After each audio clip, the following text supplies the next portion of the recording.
अभी आपको बराह रास्त लिए चलते हैं। पीपल्स पार्टी के रहनुमा निसार खोड़े इस वक्त मीडिया से गुफ्तगू कर रहे हैं। हमारे मुल्क में एक ही दिन इलेक्शन होते हैं, मरकजी और सूबाई, एक ही दिन इलेक्शन होते हैं। एक ही दिन में उनसे तकाजा है, उनसे डिमांड है कि वो उसी टाइम के अंदर हर एक को उसका रिजल्ट पता चले। अपनी पोलिंग स्टेशन को मजबूत करें। उस पोलिंग स्टेशन में जहां प्रिजाइडिंग ऑफिसर और दूसरे अफसरान होते हैं उन पर वॉच रखी जाए। जो पोलिंग एजेंट होते हैं मुख्तलिफ उम्मीदवारों के, वो बेसिकली एक उम्मीदवार की हैसियत से पोलिंग स्टेशन में आके बैठते हैं। पोलिंग एजेंट किराए के नहीं होते। उनको मजबूत किया जाए। अगर उनको मोबाइल फ़ोन अंदर ले जाना पड़े तो ले जाएं कि पोलिंग स्टेशन के अंदर हरकत क्या होती हैं। वोट के ऊपर किसी को खड़ा होने का हक नहीं है, उधर सिर्फ वोटर ही जाए। वोट देने वक्त सिर्फ वोटर ही जाए, न उसके ऊपर कोई ऑफिसर खड़ा हो, न कोई पोलिंग एजेंट खड़ा हो। ये आराम से अगर करेंगे, उन सबको साथ बिठा के वोटों की गिनती की जाएगी। उनको उसी वक्त अगर सर्टिफिकेट दिया जाए और उसी सर्टिफिकेट की कापी रिटर्निंग ऑफिसर को दी जाए। इसमें तफरका न हो, इसमें कंट्राडिक्शन न हो, किसी को पेटी उठाने की इजाज़त न हो। ये सब कुछ अगर हम करेंगे तो पोलिंग स्टेशन मजबूत होंगे और उसी पोलिंग स्टेशन से ही नतायज निकलते हैं।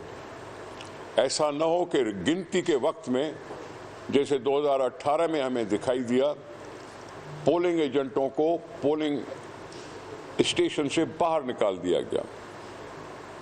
अपनी आंखों से हमने देखा कि पोलिंग एजेंट दीवार में एक चारपाई खड़ी है, उस दीवार की चारपाई के पीछे पोलिंग एजेंट को बिठा दिया गया कि तुम दूर होकर बैठो।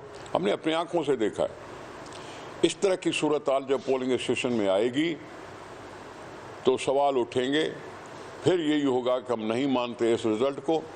मैं पाकिस्तान को इस नहुसत से निकालना चाहता हूं, जिसके लिए मैंने जिक्र किया कि पोलिंग स्टेशंस को मजबूत किया जाए। हम कह चुके हैं, सारी पार्टियां कह चुकी हैं, जिसको भी वोट मिलेगा उसका हक है हुकूमत बनाने का। अगर मेजॉरिटी किसी एक पार्टी को मिलती है तो ज़रूरी नहीं है कि दूसरी पार्टियों को साथ ले।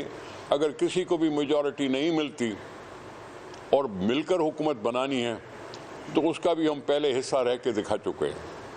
हमारी 2008 की हुकूमत मिलजुल कर बनी हुई हुकूमत थी। PDM की हुकूमत मिलजुल कर बनी थी।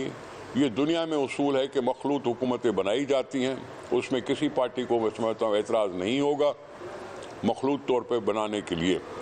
लेकिन पोलिंग स्टेशन को मेहरबानी फरमा के आखिरी दफ़ा कह रहे हैं कि उसको साफ रखो, उसकी कारकर्दगी में कोई ख़यानत नहीं होनी चाहिए। ये जो मुख्तलिफ लोग कह देते हैं ना कि जी हमें 125 नशिस्तें मिलेंगी, ये फिर इलेक्शन की बेइज्जती है। ये अवाम की बेइज्जती है कि पहले बैठ के कहो कि जी हमें 125 सीटें मिलेंगी, हमें 140 मिलेंगी, हमें 50 मिलेंगी, किसी को कुछ मिलेगा। अगर तुम पहले ही बांट चुके हो अपनी नशिस्तें तो फिर इलेक्शन कराने का तुक ही नहीं बनता। और वो इलेक्शन पर अदम एतमाद है, अवाम पर अदम एतमाद है। अवाम की बेइज्जती मैं नहीं चाहता कि हो, और जमहूरी पॉलिटिकल पार्टी की हैसियत से मैं इसको अपना फ़र्ज समझता हूँ कि इलेक्शन कमीशन को बावर कराते जाऊँ। मैं उनसे ज़रूर उम्मीद रखूँ कि जी फ्री एंड फेयर होंगे, लेकिन उनको बावर कराते जाना बेहतर है। हम किसी चीज़ को भूलना नहीं चाहते, हम किसी को याद दहानी करते रहने का हक अदा करते हैं।